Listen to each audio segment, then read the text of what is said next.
Hey all, what is up? Keasbey here. So I did a little bit of grinding off screen so that you wouldn't have to watch me face bones over and over and over again to get my deck capacity up. And yeah, we're going to be continuing our Sacred Cards playthrough, but before we get into that, don't forget to drop this video a like, subscribe to the channel for even more, and if you want to help us out that little bit extra, don't forget to check out the link in the description if you want to pick up a playmat. So we're going to take on this guy. I believe he gives you a ton of money. Looks like you've got some decent cards too. Okay, whatever then, just this once. Alright, Captain Mustache, let's do this. Okay, see, so he is coming out swinging with some good cards, so let's throw Mask of Darkness out. Nice, okay. That's good. We want to be able to get to... Okay, that's really good, nice. We want to be able to get to our ritual monster as fast as possible. Ooh, that's a problem.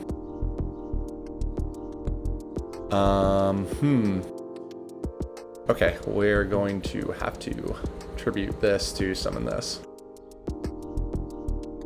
Saber Slasher, I've never seen that card before. Uh-oh. Okay, so that's gonna freeze my monster for a turn. Thankfully, we drew Monster Reborn, so we can take the monster we just blew up, which is pretty strong, and get in over it. So you notice, like, the cards, when they do something, they get that little, like, E. That means they've already been used up for the turn. Let's... Yeah, you know what? We already have two of the same element anyway. What difference does it make? We just got this card a few games ago. I think it happened on film, so finally getting to break it out. Pretty cool looking dude. Okay, nice. We're in a good spot. So 900 is kind of like the threshold at this point for, like, is this person good? Do they have a 900 attack point monster? If so, then yes, they are dangerous to us and are 800 attack point monsters. Also off screen, I did some, like, updates to the deck, as you can see with the new tribute guy in there. Oh, nice. Okay, so removal. Probably should have saved that instead of shotgunning it out, but I'm trying to win this as quick as possible. Oh, we win anyway. Never mind. Nice. All right. Yeah, we can't use that yet. Thanks, buddy. We can play the computer again, but I don't feel like doing that. Let's take on this guy. I don't think we've played against them yet. Oh, okay. So let's see if Rex Raptor will play us it. We still only have one Locator card, but... What? You want to challenge me at your wimpy level? I don't have time for that. Some other time. All right. Let's go get another Locator card. That'd be cool to do today. So... Don't think you can beat me. So we actually have to play against this dude's two younger brothers, and then we get to play against him. Okay, so let's open with the Wandering D. Nice. Let's save the Monster Reborn for if we blow up something a little bit better. These are all pretty weak. Or if we want to go into our ritual monster with something of theirs. Hey, Doran! I think they play a fair amount of electrics. I know, like, electric is really common earlier in the game. Oh, yep, there we go. Really common early in the game for some reason. I don't know if that's because the game knows it gives you Doran and it wants to balance that out, but yeah, that's unfortunate. Okay, well, it's Monster Reborn. We'll take the whatever we just killed. Yep, nice. We'll summon this. We'll set this. There's also no phases in this game, too. I haven't pointed that out yet, but, like, I could attack with two monsters, set something, and then proceed to attack with the rest of the monsters. It's just one, like, mega phase where you do everything. Like I mentioned in the first episode of this, like, this really is from that era where... Oh, he definitely won it. Oh, yeah, Lightning Cougar, that's obviously electric. This really is from that era where everything was kind of... They just made up the rules as they went along, and whatever worked for that specific game. If you ever want to see a really fascinating example of this game... not this game specifically, but, like, Yu-Gi-Oh! With, like, absurd early rules, check out Forbidden Memory. Ooh, that's a really good card. We can't use it yet, though. Check out Forbidden Memories for the PlayStation. It's also like the hardest Yu-Gi-Oh game I think ever. It legitimately took years for my friends and I to beat that game. It is so brutal. Okay, so let's ante up our Worm Beast. It's okay, we can't use it for a while. Oh, nice. Okay, we got a good hand. So we'll save the Mask of Darkness. So the other thing to point out, like, we're kind of getting to the point where, or we will be getting to the point soon, where the ritual monsters aren't super great anymore. But the cool thing about the ritual spells is that they have 0 cost for your deck, so it is like a free card. So sometimes, like, we have to put a few terrible cards in our deck just specifically because we need to make space for better cards. So it's stuff that we hope we don't draw. It's like Garnets, but Garnets that do absolutely nothing. So the ritual spells are really cool because they have a 0 cost and they do have some benefit. So we're going to use it now. And again, too, just the fact that it makes like a divine monster, especially at this point in the game where like no one's got spell trap removal, or no one's got removal in the form of spells and traps. There's nothing they can do to get over our Mask of Shine and Dark. Because divine has no weakness. Oops, nope. No, I want to use the effect. I want to power everyone up. Gets really exciting at this early game to see 2,500 attack. So something that I was hoping would come up, but it didn't end up coming up in the match against Captain Mustache, is that if he gets enough monsters on field, he will just drop 5-headed dragon on you. I remember that from when I was a little kid and being like, oh, what do I do here? Psychic Kappa. That is a gnarly looking Ninja Turtle. Alright, here we go, Espa Roba.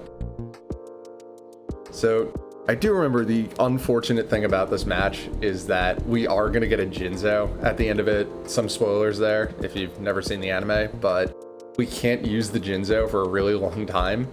But also, Jinzo's not that great in this game just because of the way like trap cards work. It's so cool to have it. Alright. Skull Angel's always nice to draw on the first turn. We just get that free extra draw. Not a trap, but we'll set the Dark Hole so we have room in our hand. Nice. Okay. Mask of Darkness. Alright, we're in a good spot. 2 fairly high attack for this point in the game monsters, different types. We're good. And we have Dark Hole to back us up. This will be a cinch. Oh, yeah. Tier 0 threat Doran. We are going to get something later in the game that completely power creeps Doran, and it's really sad to take it out of the deck. I don't know why. Every time I've ever played this game, I just get so attached to Doran. I guess because it's so good in the beginning. Oh, we needed that to save our poor Doran. I get so attached to it in the beginning of the game because it really is so good to just get that extra body on field, especially if you draw it first turn, that I do get kind of sad when I have to eventually take it out of the deck. Yeah, I think we got this. Oh yeah, so that was something cool we added to the deck off screen was the card shop had a Raigeki.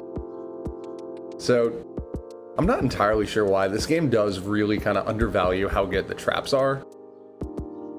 So far as like how much it costs to put them in your deck, like Acid Trap Hole, which is another one that we got off screen. It destroys anything that attacks with 3k or less attack. Jinzo.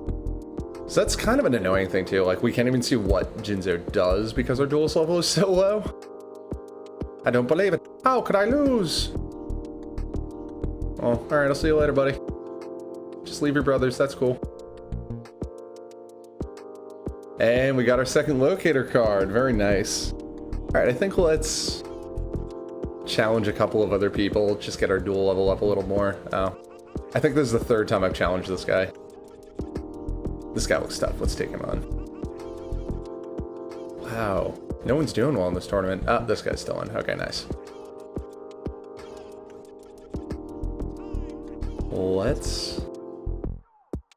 So if you switch something to defense mode, on your first turn, it actually does stay face down, whereas if you leave it in attack... Oh, nice. Invisible wire.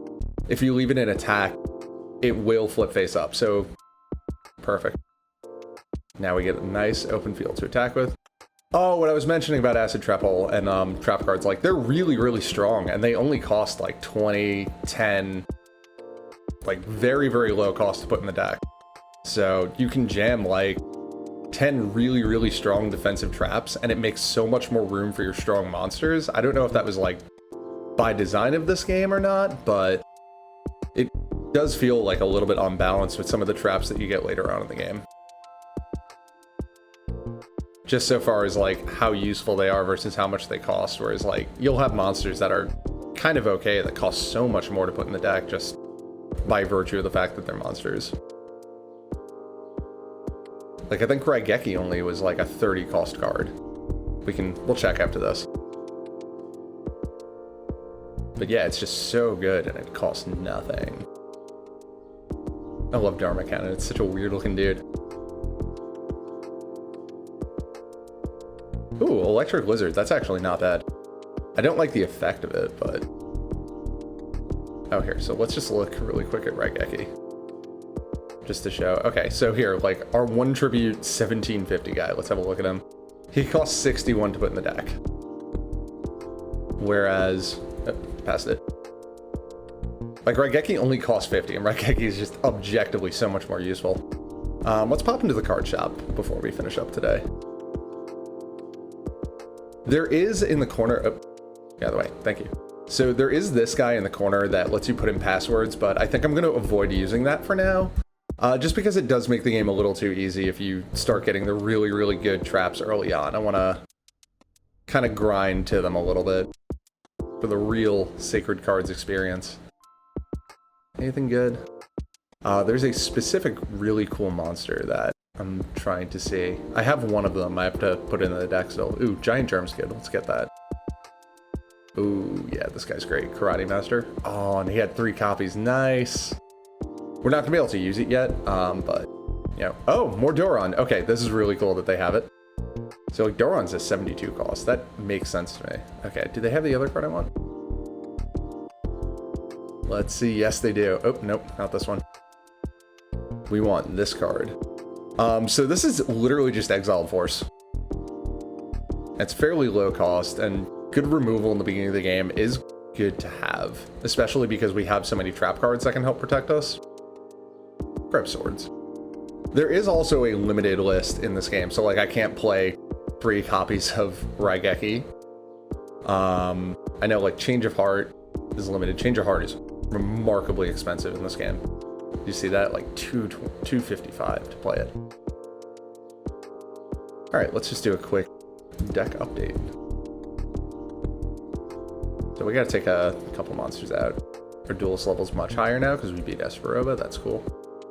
Here, let's take these 2 out. They're terrible. Oops. Hi Jinzo, we can't play you for a while. Yeah, it's just really interesting, like, seeing, like, what the game thinks. Ooh, we'll try to add that second Doran in, too, if we have space. What the game thinks is a really good card versus, like, what I think is a really good card.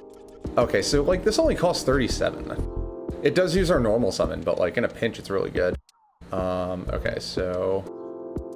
How much do we need to put a second Doran in there? Let's find out. Doran costs 72. Alright, so we gotta take out something...